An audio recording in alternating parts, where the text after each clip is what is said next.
Hello everyone, কেমন আছো সকলে? আজকে আমি তোমাদেরকে সুপার ক্লে দিয়ে হনুমানজি বানিয়ে দেখাবো। আর চলো আজকে তাহলে কাজটা শুরু করি।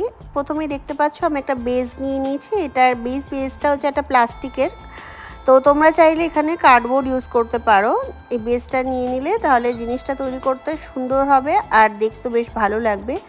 ক্লে দিয়ে বেস বানালে সেটা বেসটা বেশ স্ট্রাকচারটা মজবুত হয় না, তো সেই জন্য এইভাবে বেসটা বানিয়ে নিলে খুব সুন্দর হবে।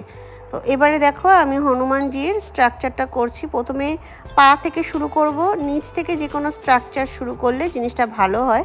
তাই ক্লে দিয়ে সবার প্রথমে স্ট্রাকচারটা যে করব পা দিয়ে শুরু করব। তো এখানে আমি দেখাচ্ছি হনুমানজি যেভাবে বসে থাকে না, হাতে গদা নিয়ে একটা হাঁটু ভাঁজ করে, তো এরকম জিনিসটা বানাবো। তো এই জিনিসটা বানানোটা কিন্তু একটু কঠিন আছে, কারণ আমাকে স্ট্রাকচারটাকে দাঁড় করাতে হবে। নিচে যদি স্ট্রাকচারের কোনো একটা বেসের উপর যদি আমি স্ট্রাকচারটাকে বসাই, তাহলে সেক্ষেত্রে স্ট্রাকচারটা বানাতে কষ্ট কম হয়। আর যদি তুমি স্ট্রাকচারটাকে এমনি দাঁড় করাতে চাও, বা যেভাবে বসা তো হাফ দাঁড় করানো আর কি, তো এইভাবে ক্ষেত্রে স্ট্রাকচারটাকে পিছনে একটা হালকা সাপোর্ট না দিলে ওটা যতক্ষণ না ক্লেটা ড্রাই হচ্ছে ততক্ষণ ওটা ভেঙে যাওয়ার বা পড়ে যাওয়ার একটা ভয় থাকে।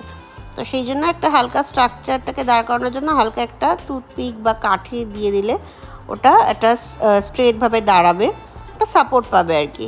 তো এক এক করে আমি দেখো এই ফেসটা তৈরি করে নিচ্ছি। ফেসটা কীভাবে করেছি ডিটেলস পার্ট টু পার্ট, এটা কিন্তু তোমরা কিভাবে ফেস বানাবে সেটা আলাদা একটা ভিডিও আছে আমার চ্যানেলে। তো পরে আমি আবার তোমাদের সাথে সেটাও শেয়ার করব। এখানে সব ফেসগুলো বানানো একই ধরনেরই হয়।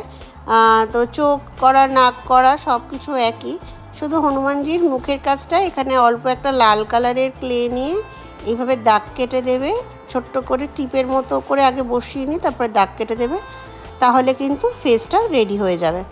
এবার দেখো এখানে আমি হনুমানজির জুয়েলারিগুলো তৈরি করছি ক্লে দিয়ে। জুয়েলারি সবসময় ইয়েলো কালার দিয়ে করবে, কারণ গোল্ডেন জুয়েলারি দেখতে বেশি ভালো লাগে। তোমরা চাইলে উপর থেকে হালকা করে গ্লসি যে কোনো কালার তোমরা অভ্র বা মেটালিক কালার লাগিয়ে দিতে পারো, তাহলে ওটা একটু বেশি শাইনি আর গ্লসি লাগবে, সেটা দেখতে আরও ভালো লাগবে। আর এবার এই দেখো গদাটা, এটা একটা ভিতরে টুথপিক দেওয়া আছে, নাহলে তো গদাটা সোজা হয়ে বসবে না, দাঁড়াবে না, ভেঙে যাবে। তো সেই জন্য ভিতরে একটা টুথপিক দেওয়া রয়েছে, যাতে গদাটা যাতে একদম শক্ত বা সুন্দরভাবে দাঁড়িয়ে থাকে। তো এটাই ছিল আজকে আমার বজরংবলী বানানো, হনুমানজি বানানো। তো পিছনে দেখো এই লেজটা হনুমানজির, এইটাও কিন্তু আমি টোটালি ক্লে দিয়ে করেছি, এর ভিতরে কিছুই দেওয়া নেই।